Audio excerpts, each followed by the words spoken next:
Hey guys, it's Casey. Finally, today I'm going to do a August to November wrap up because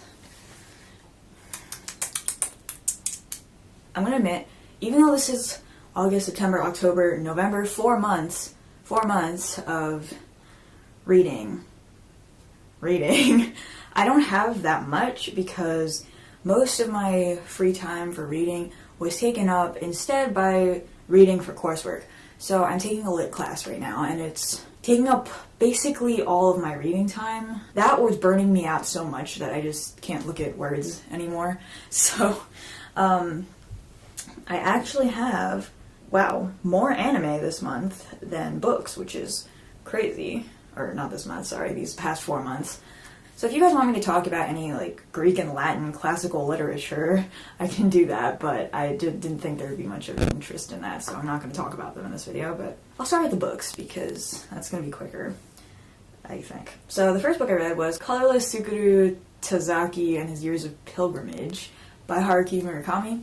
Okay, so the reason I picked it up is because back in January of this year, I think it was a while ago, I read After Dark by the same author and I really enjoyed it, so I thought, okay, let me try something else. And basically it's about Tsukuru. He's like your average Joe, and basically it's about him coming to terms with his past and his friends who betrayed him, and he's trying to unravel the mystery of what happened back then, where he wasn't really able to touch it before because of how painful the memory was.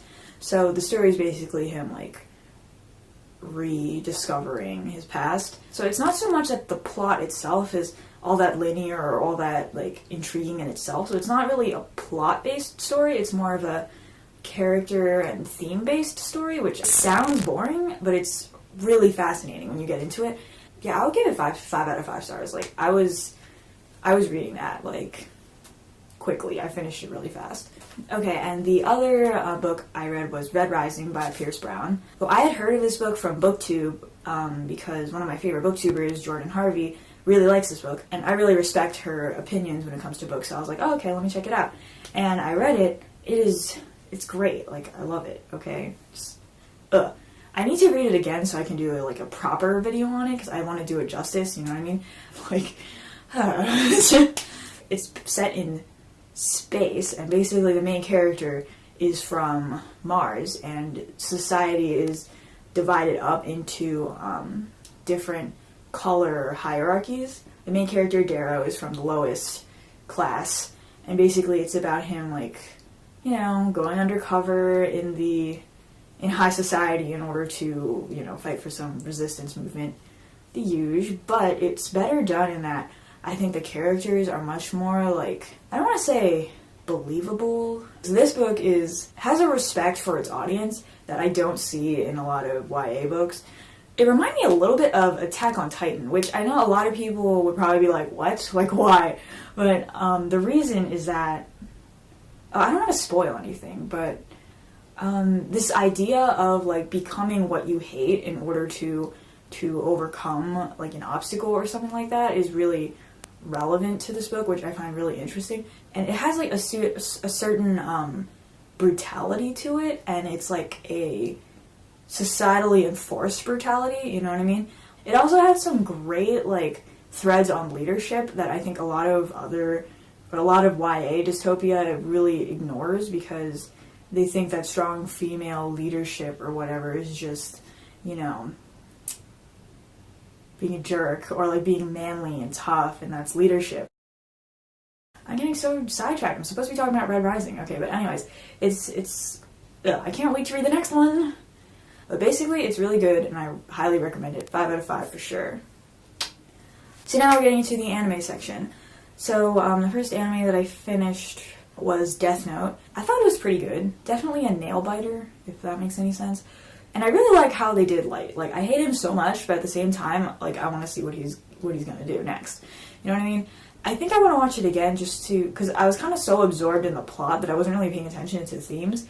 But it seems like it's saying something very pessimistic about human nature, I guess. And one of the things that really stuck out to me about Death Note was Light not necessarily starting with bad intentions. I mean, yeah, he's got a little bit of a superior, a little bit. he has a very severe god complex, but you know, like, he's not necessarily a bad guy in the beginning, and then he just starts getting more and more manipulative with the power that he's received, and it's just a really interesting commentary on, like, what power can do to a person. And then another thing I just noticed recently that I thought was very interesting is that none of the characters really, like, learn anything. I mean, or they learn, like, the wrong lessons, which is rather interesting.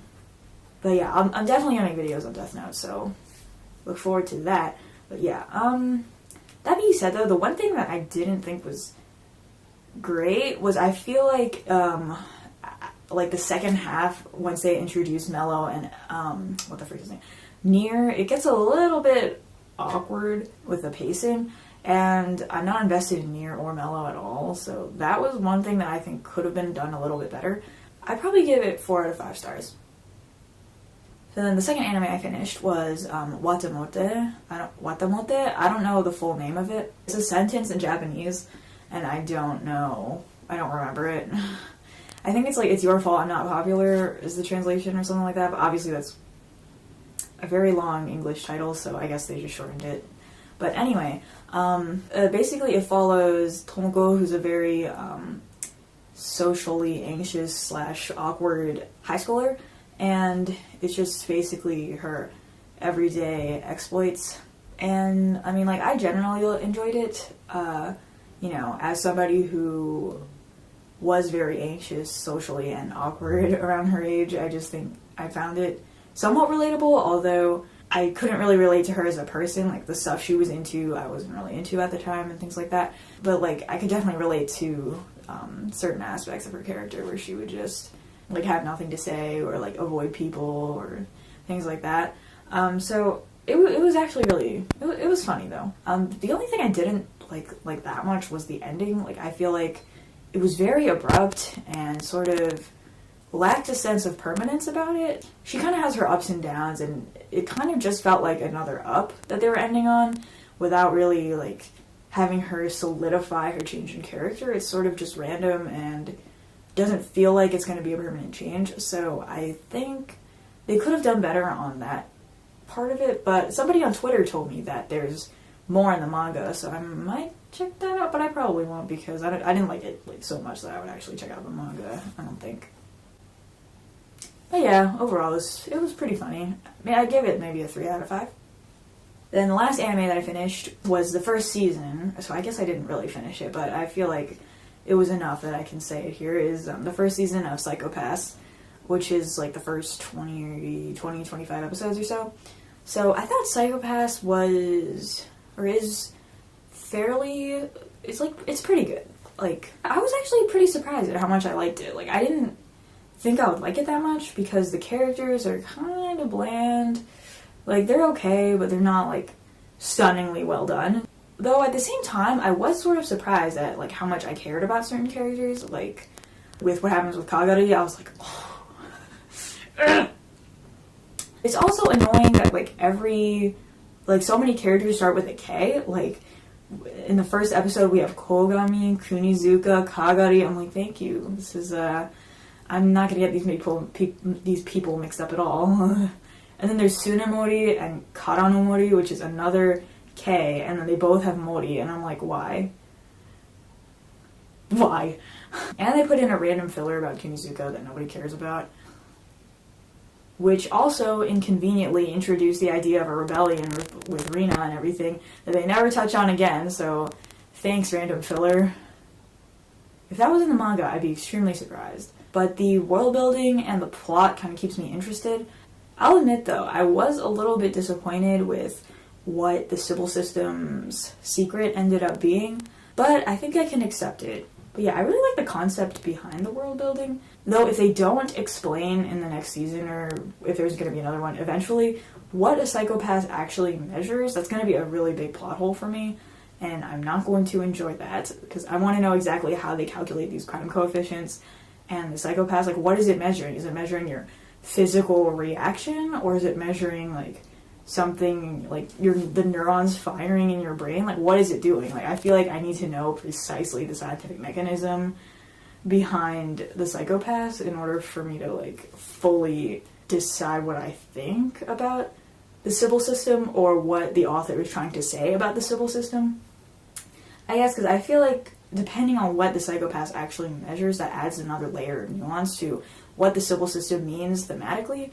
But, you know, like, the plot was so fast-paced and interesting that I'm not upset that they didn't tell me that in the first season. So, and that's pretty impressive considering it's a good, like, 7 or 8 hours of anime that they did not tell me what a psychopath, like, scientifically actually is measuring. And I'm not mad about it, so that's pretty good.